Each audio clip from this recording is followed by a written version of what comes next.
Hey, it's JJ Virgin, and welcome to the JJ Virgin Lifestyle Show, where we'll connect with some of the coolest people in the world. Plus, I give you tips that you can put into fast action to up-level your health and your life. Now, today's show is all about how to be stronger than circumstance and how to create the life of your dreams, how to be in charge of your results. Sound good? I have got the perfect person to share all of this with you. It's actually the person, a couple weeks ago, I was doing an interview and I was asked, who is the person who inspires you most? Who is that leader out there who you are following or mentor? And I didn't even have to think about it.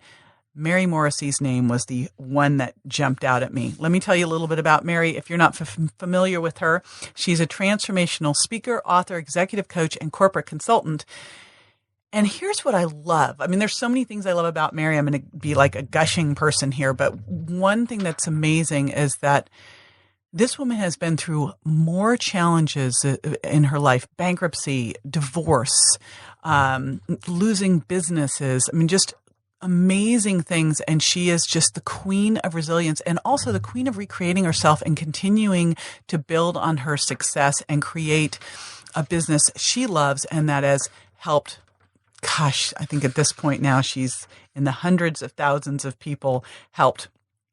She's a sought-after expert on the invisible side of success. She's spoken 3 times at the UN and worked with His Holiness the Dalai Lama and Nelson Mandela. She has a master's degree in counseling psychology and honorary doctorate in human letters and is the author of 2 best-selling books, No Less Than Greatness and Building Your Field of Dreams, which was also a PBS special. And she really is, as I've gone through and really looked at like what makes people, the people who inspire me the most, the people who I just look at and go, wow, they're incredible because I see the impact they're making out in the world. The common factor I've seen with all of those people is that they have gone through challenges and they are better because of it. And what she's going to share with you today is a little behind the scenes on that and how you do choose your results and how you can wake up in the morning and change your day. So without further ado, today's guest is Mary Morrissey. All right, let's do it. Mary Morrissey, welcome to the show. I'm so glad you're here with me today. Me too. Thank you. Well, I just love what you're about because one of the things that I have as my core mission is to help people take responsibility for their life and understand that they can create the change. They can create who they want to be. And one of the big things that you go out there and teach people how to be in charge of their results. So I'd love to just dive into this and talk about your work. And one of the things that you talk about that I think is really interesting is what you teach people in terms of, you say you have a spiritual principle, a super powerful principle that you teach people for creating new results. First of all, is to recognize that every one of us has an imagination, and we use this imaging faculty where we have the ability to use it in our behalf or at our detriment. And most of us, when we were little kids, we put on imaginal futures all the time.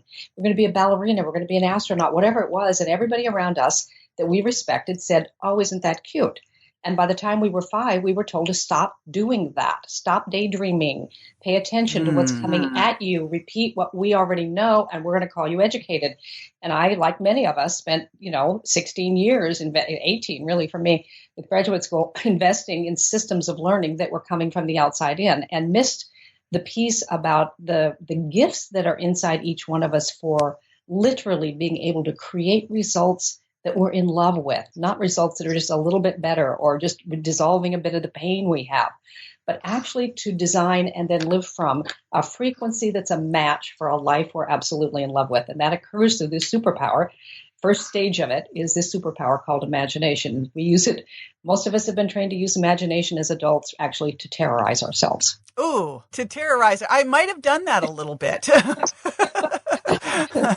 So again, it's all about this shift where you've got the control. You can manage those thoughts. You can imagine in the right direction.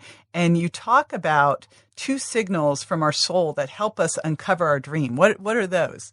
Well, first, let's just bring in the premise that when you woke up this morning, each one of us, when we woke up this morning, we didn't wake up by ourselves. We don't have the personal power to wake ourselves up. If spirit or if life weren't moving through us, the alarm would ring all day long and nobody's home to hear it.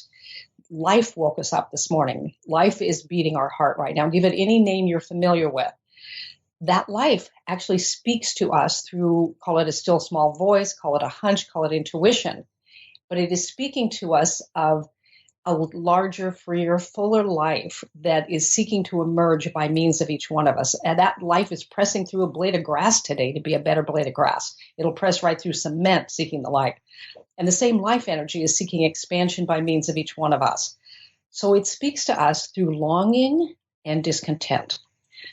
When we find ourselves thinking, oh, I wish I could, or if only I could, that sense of longing for freedom.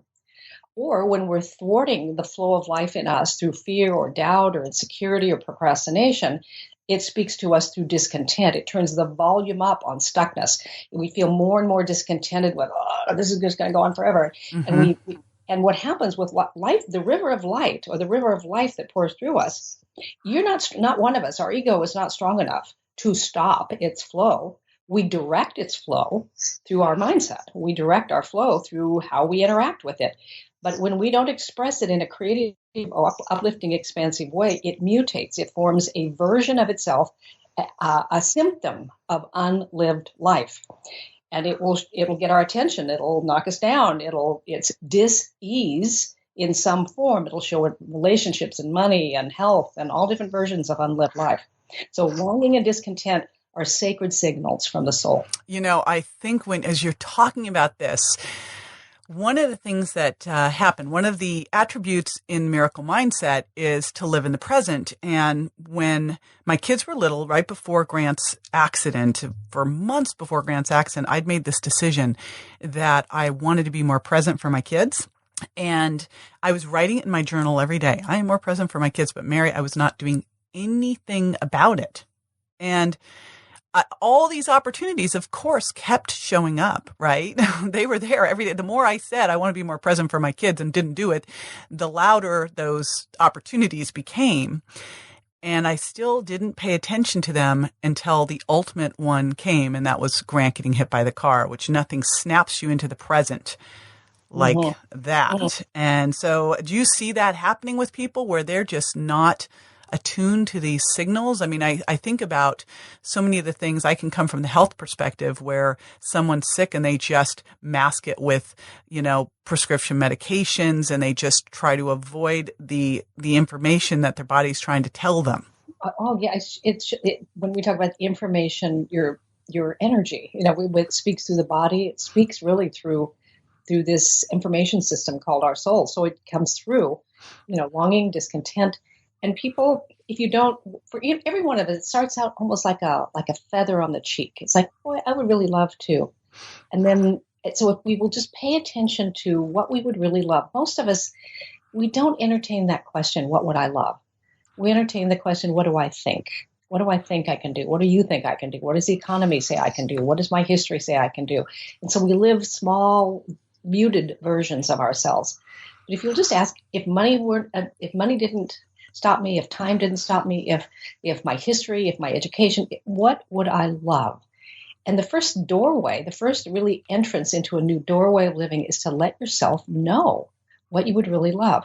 And then, JJ, as you said, nothing snaps you into the present like, a bolt of lightning because some circumstance grabbed you and said, here it is, a version of life, a greater life seeking you.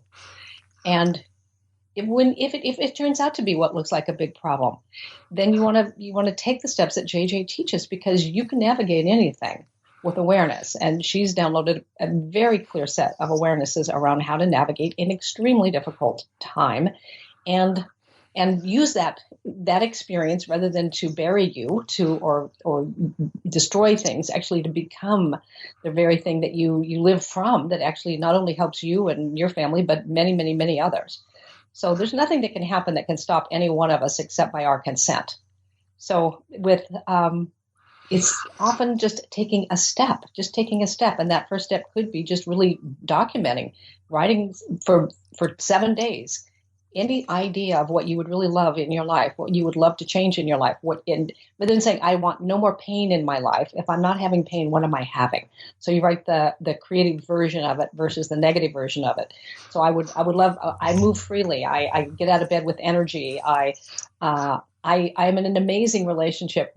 We share, we care, we support, whatever it is that you want in your life, but pay attention to what you would love. And I love that you said write it down, because I think that is one of the single most powerful things that you can do is just write it down, physically write it down, not on a computer, write it down, pen to paper. Absolutely. It activates, see, your imaginal center, what we would call a right brain activity. The literal center is a left brain activity. So the act of writing it down brings coherence between both sides of your brain. It actually creates neuronal pathways with an amplitude, moves up and down your nervous system. You are 10 times, research shows, out of Penn State, Edwin Locke, who did 20 years of goal-setting theory research, you are 10 times more likely, a minimum of 10 times more likely to produce the result if you do exactly what JJ just said. Have an expansive thought, turn it into a goal, write it down. Now, someone wants to increase their success, and you talk about a big challenge being an upper limit problem. What's that? Well, if you think about your house right now, the temperature in your house is governed by a thermostat. And you set the temperature. So you set the thermostat and say you set it for 72 degrees. It's a cybernetic system. It measures variance. So when the temperature goes up 2 or 3 degrees, depending on its setting, it kicks in cool air to bring it back down to its normal setting. If it goes down, if it gets too cold, it'll kick in some warm air. So that the thermostatic instrument, it's a cybernetic system, its job is to notice and correct variance. It's the same thing with an autopilot. It's how we got to the moon and back. We use this kind of instrumentation all the time without being aware we have it ourselves. Our self-image is our thermostat. It has a set point for how much love, how much money, how much freedom, how much fun, how much of good we can allow in our lives. So when you set a goal that is a greater goal than you're used to experiencing, when you achieve a measure of more in your life, the thermostat kicks in and it's going to try very hard to pull you back down to your normal. If you don't know what's going on, it will win over you with thoughts like, this is too good to last. When will the other shoe drop? I mean, humans use these kinds of words to describe the upper limit.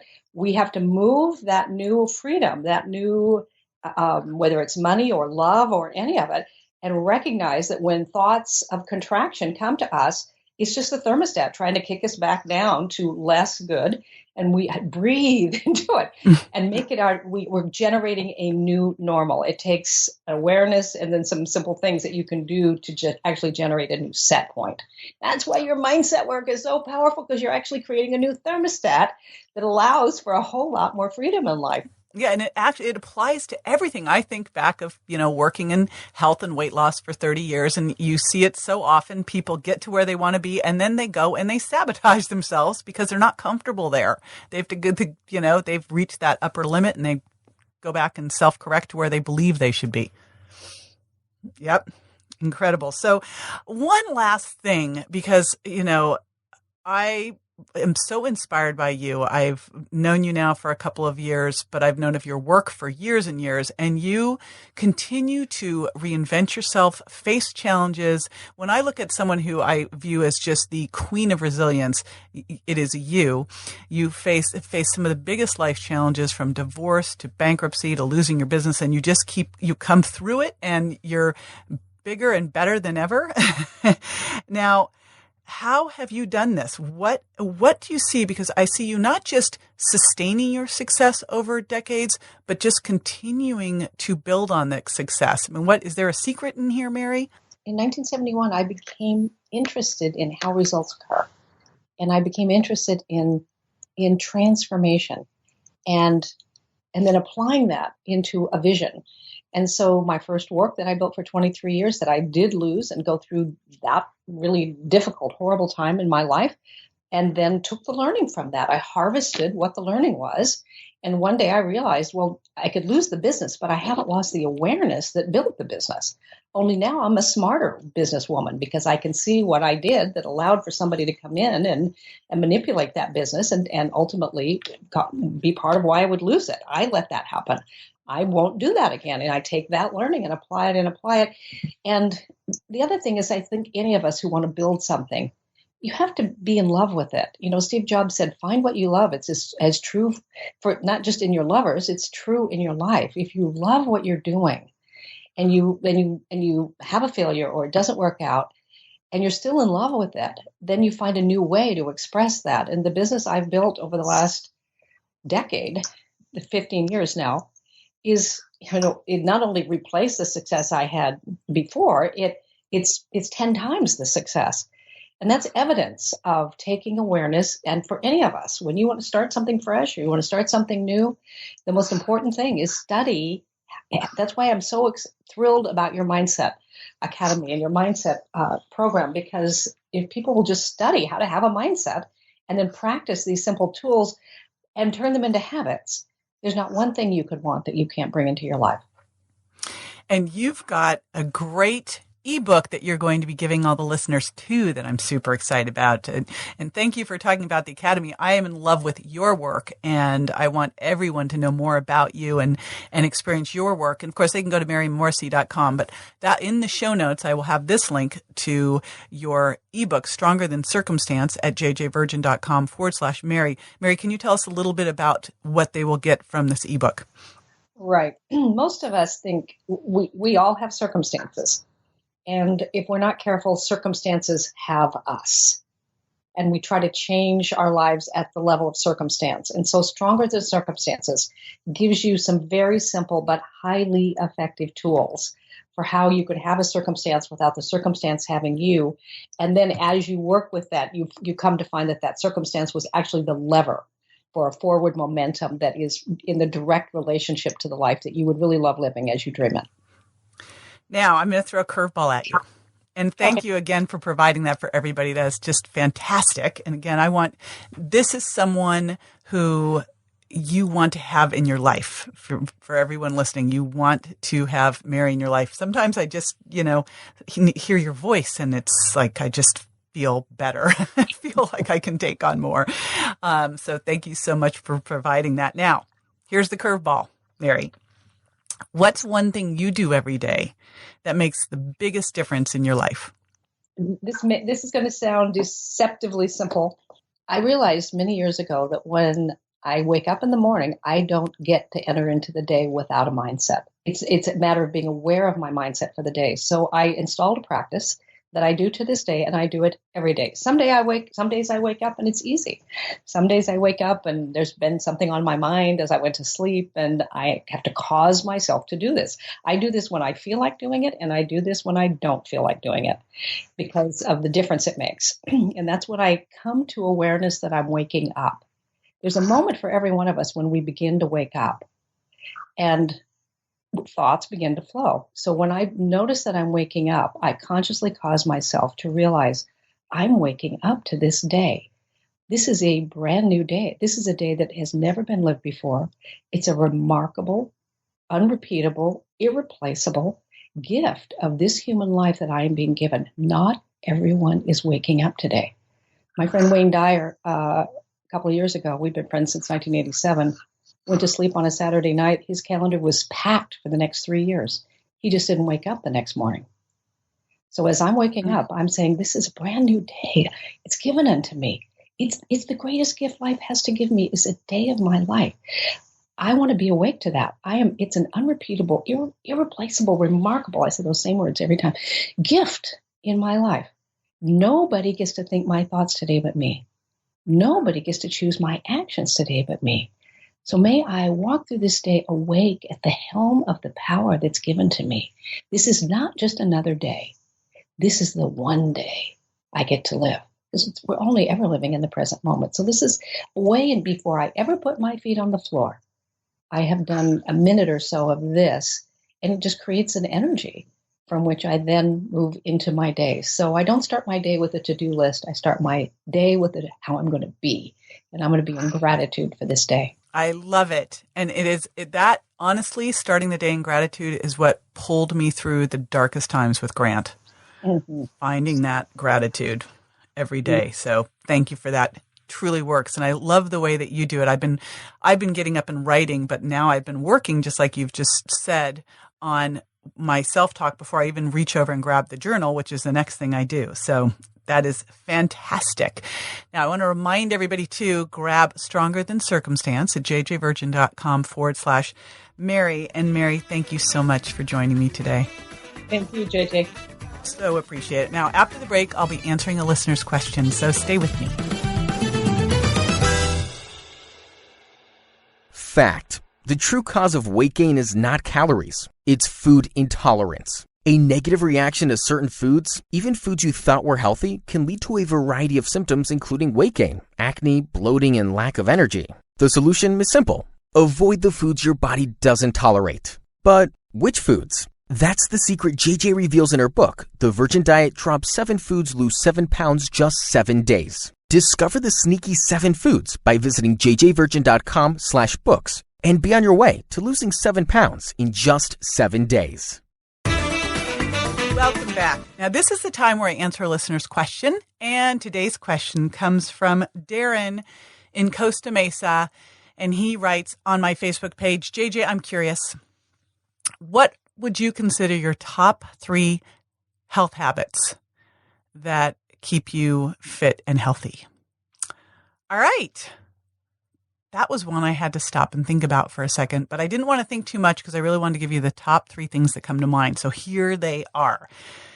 Number 1, I get up every morning and the first thing I do is pull out my journal and I write down 3 things that I'm grateful for. So I'd say the number 1 thing for being healthier is to have a mindset, a miracle mindset, an expansive, growth-inspired mindset. And the best way to start that and to become more resilient is to start the day in gratitude. It starts your day off right. So again, grab your journal, write it down, physically write it down, 3 things, 3 people you are grateful for.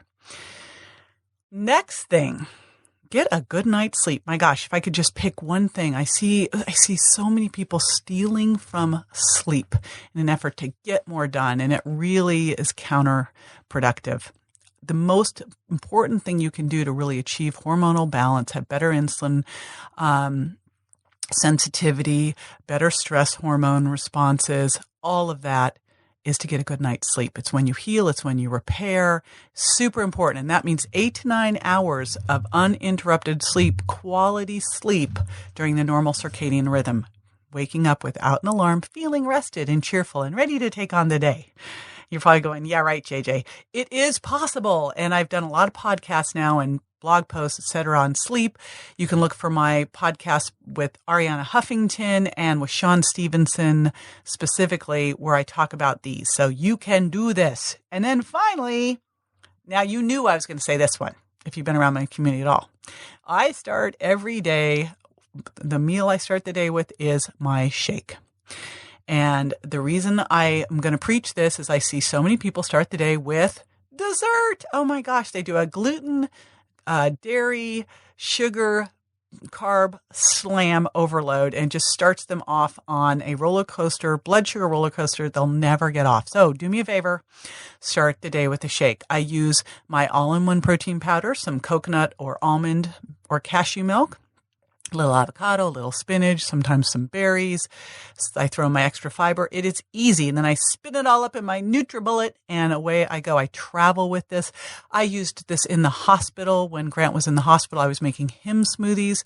I actually had a NutriBullet in the hospital with me. So you can do this. This is easy. It's one of the simplest things you can do. It will save you time, save you money, and start your day off right. So remember, if you start the day with gratitude, have an amazing shake, and you'll feel well rested and wide awake because you had your good sleep. There you go. You are golden. There are my top 3 health habits.